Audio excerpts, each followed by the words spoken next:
Kailangan mo ng pera. Ngayon tuturuan kita para magkapera ka kaagad bukod sa inyong pagiging masipag at matyaga. Focus ka lamang kapag po ginagawa nyo po ito at ikaw ay mag-concentrate at i-claim nyo na kaagad ang swerte. Huwag ka mag-iisip na hindi ka magkakaroon ng pera. Ang isipin mo, magkakaroon ka ng pera. Maraming pera pa darating sa inyo. Makakabayad ka sa mga pagkakautang. Lahat ng mga pangarap po ninyo ay inyo pong makakamtan. Basta positive ka kapag ginagawa nyo po ito at naniniwala ka na magkakapera ka kagad. Ngayon po, isulat nyo po dito kung magkano amount na matagal mo na ang pinapangarap. Halimbawa, gusto po ninyo na magkaroon ka agad ng pera na 50k dahil may babayaran ka ngayong utang. Halimbawa, gusto ko magkaroon ng 50k. 50k. Yan. Makakabayad. Sulat nyo po dito, bayad agad ako sa aking mga utang. Ganyan mga boss. Pagkatapos, sa pamamagitan ng aking sipag at tiyaga at pananalig sa mahal na Panginoon, makakabayad na ako sa aking mga pagkakautang at hindi na ako mamumblema pa kahit kailan. Siksikliglig at umapot, maraming pera ang darating sa akin, positive lang, kiniklaim ko na ang swerte. Yayaman ako at maging matagumpay, makakabayad na ako sa lahat ng aking mga pagkakautang, hindi na ako mamumblema sa pera. Lahat ng aking mga pangarap ay aking makakamtan. Basta positive ka lang, kiniklaim ko na ang swerte, makakabayad na ako sa lahat ng aking mga pagkakautang.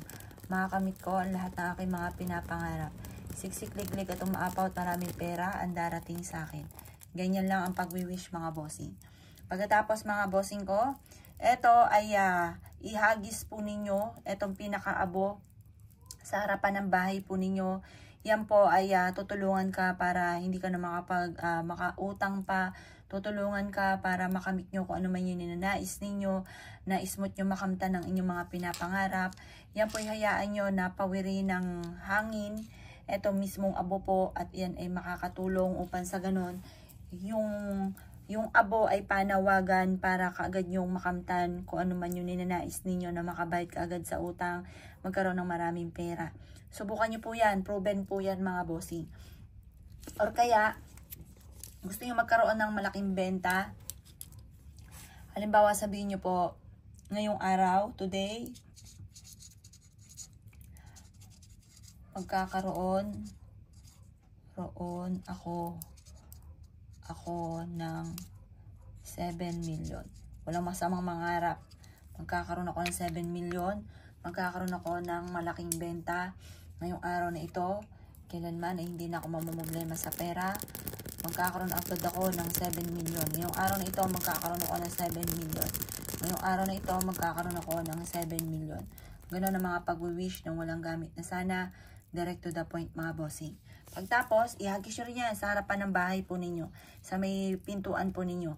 Makakatulong po yan para yung abo ay panawagan para mabilis na makaptan kung ano man yung ninanais po ninyo. Yung amoy po niyan mga boss ay nakakatulong para magtawag ng swerte, magtaboy ng mga negatibong espiritu sa loob ng inyong tahanan, sa inyong negosyo. Makakatulong po yan para masigit na lumebel up ang swerte at makamit kaagad yung mga pinapangarap. Kung hindi nyo pa ito nagagawa, ay gawin nyo na po.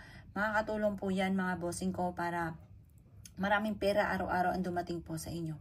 Kaya ako ikigagawa ng ganyan, pinakamagandang araw, Tuesday or Friday. Pero kung busy ka, gawin nyo ito ng kahit anong araw, basta umaga ng alas 7 ng umaga. At makakatulong po yan para makatawag ka ng maraming pera, maraming swerte. Kung kayo naniwala at nasyo po yung gawin, asya mga boss, good luck po sa inyo po lahat.